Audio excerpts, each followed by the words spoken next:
That's more than I expected. I'm Warren Fogelman with Business Success Solution. And if you hear those words during an initial consultation, you get that feeling. There's a pause. Maybe you have some uncertainty start to kick in. And all of a sudden you feel this pressure to justify your fees. And I want to say, it isn't necessarily that your price is the issue. I want to be able to change your thinking about this. So when someone says, that's more than I expected, they might not actually be rejecting your fee. There might instead be this mismatch between what that number is, the fee that you're charging them, and what they think they will be receiving based on that service that you discussed with them. So there's a mismatch between the service or the deliverables and the fee that you are looking to charge. And that's what's going on in their head when they say, that's more than what I expected. When this happens, it tends to be a symptom. It's a symptom of the fact that they don't fully understand the value of what they're receiving, and it's not aligned with the price that they expected. And the thing is that decision-making for adults specifically is traditionally driven by something called loss aversion. So loss aversion means that people are so much more sensitive to actually losing something than what they might gain. People are motivated to avoid loss so much more than they are reaching for something aspirational. And when you hear about the fact that, $5,000, it might trigger that pain response. When they hear that your services are maybe $5,000, they might have a pain response. And if they don't see that they are gaining something of equal or even greater value, then they are going to see it as a loss. So this happens also if you're talking with them and you jump too soon into the pricing. You're sharing your fees before they see the full value. And this also happens when you focus too much on the tasks of what you do, as opposed to what they can gain from you doing that task. So when you focus all on the tasks, the receivables, the reporting, the reconciliations, the tax filing, then they're going to see this as task-oriented. And when you give them that fee, they're going to think about, what am I losing? You become a cost.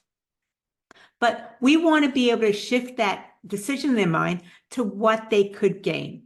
Let me give you some examples between the two so that you can see the difference. The very first one is, you say to someone, I'll go ahead and prepare your taxes for $2,500.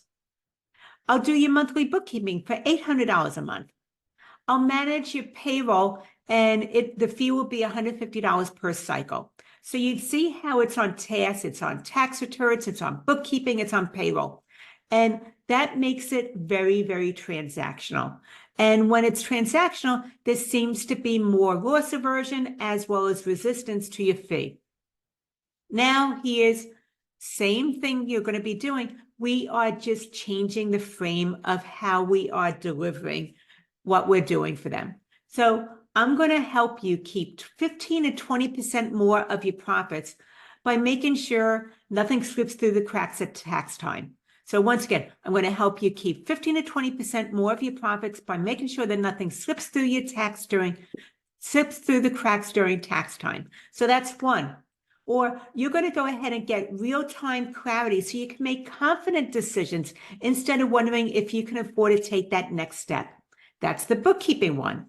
And then the third one is about payroll. I'll eliminate payroll headaches and protect you from those costly compliance issues so you can focus on your own business growth.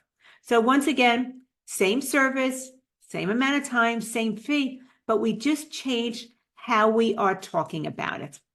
And if you see, I'm going to do your monthly bookkeeping for $800 a month versus you're going to get real-time insights so you can make confident business decisions instead of wondering if you can afford to take that next step.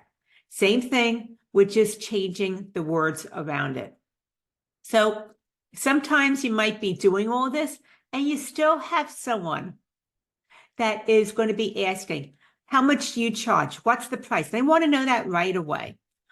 I want to say, You don't have to ignore the question. You don't have to dodge it. All you need to do is redirect the focus. You want to have a response in your back pocket for when that comes up, because it will come up. You want to let them know, I'm happy to discuss that, but before we get to the fee, I'd like to know what it is that you want to achieve, what's most important to you, and then I can go ahead and give you a quote for those services. And that simple structure, that quick reframe, is going to let them know that you're not doing something that's cookie cutter, that everybody gets the same exact things, that you're looking for giving them a solution based upon their particular needs and their particular goals. So once again, you just want to reframe and change the response. Instead of giving them the price too quickly, you want to reframe it to, I need to know more about what you need, what you want to achieve before I can give you a price. And this happened to Jen. She has an accounting firm, and so often she found that people were pushing back on her rates. Now, she is a solo firm owner. She handled everything herself. And when these conversations came up and they were wondering, why do you charge that much? Or how come it's more than I expected? She felt like she needed to justify her pricing. And part of what we talked about as we were getting into this is that she focused so much on the deliverables, the reports, the reconciliations, how quickly she might respond to their communications and their questions. So she was focusing on the transactional sides of what she was doing. What we did is we worked closely together to reframe these conversations, and she started to ask some different questions. She started to focus on, what would peace of mind around your finances look like for you? What's something you've been avoiding because you're unsure about the numbers and whether you can afford to make that move or not? What is it that you want your business to support? Is it something personally or maybe professionally? What would you like to achieve over the next 12 months? So once again, she still did the same service, same fees, but we were changing some of the conversation so it was more client-centered. And as a result of that, we were then able to get away from the long laundry list of tasks that were all a la carte and itemized on her invoices and everything. And we went ahead and started packaging her services based on the results that they wanted to receive. So once again, she was coming up with packages that she can show them, help them achieve that particular result that was important or meaningful for them.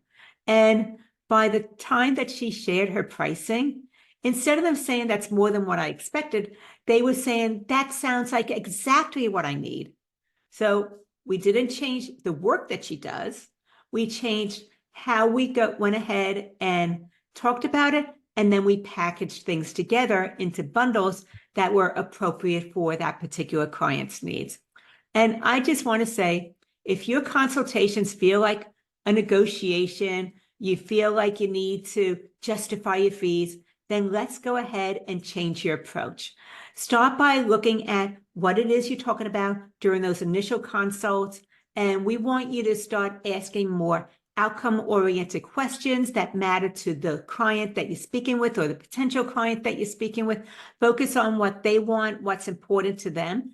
And then also what you want to think about is talk about what it is that they care about and what they want to achieve, and then compare it to the impact of remaining stuck where they are. So once again, you want to have a comparison. Talk about what they want to achieve and compare it to the impact of remaining stuck where they are. That is very, very illuminating, and it gets them in touch with the reality of not doing anything or just sticking with the status quo. And then what you want to do afterwards is align your service with the pain they want to avoid. So was dealing with that challenge that they have or helping them achieve that result that's important and meaningful for them. So once again, you want to ask more outcome-oriented questions. You want to compare what it is they want to achieve with the cost of remaining stuck. And you also want to align your services with what they want to fix or what they want to achieve. And after you do those, that's when you talk about the investment into your firm's services. So you see this as an investment, not a cost.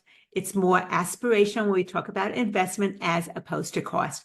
And it becomes a lot more clear about what you're delivering, the value to them, and there's so much less price resistance. You're going to not hear, I thought that that's more than what I expected. That's going to start to go away.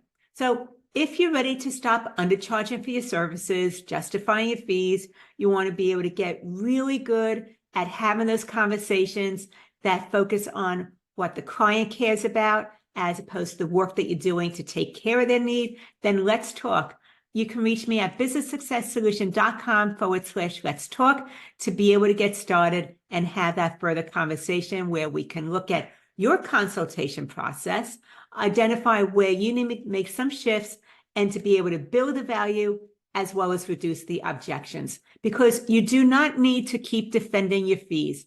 We want to get rid of that. We want to lead with outcomes. We want you to anchor the value, and we want to have those quality clients say yes to your services and happy to invest in your firm and your services. So let me know if that appeals to you. I can be reached at businesssuccesssolution.com/let's talk to be able to get started on elevating the type of conversations you're having with your clients so they see the value and they're ready to pay your premium fees. And let me know what you thought about this. Did this resonate with you? Is there something you took away from it? Is there something you'd like to hear more about to be able to dive deeper into this conversation? Would love to be able to know what resonated with you. I'm Lauren Fogelman with Business Success Solution, showing accounting firm owners how to be able to double their revenue, working half the time.